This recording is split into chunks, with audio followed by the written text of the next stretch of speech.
Sobre todo Dios tiene el control. Y aunque venga lo peor, Dios siempre estará ahí.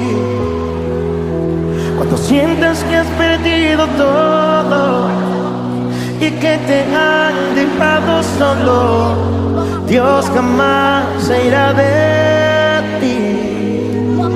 Cuando sientas que estás solo, que te hundes en el lodo, que se borra la sonrisa, que se te acaba la vida conmigo, te aseguro todo va a salir. Tu problema no se compara a tu Dios.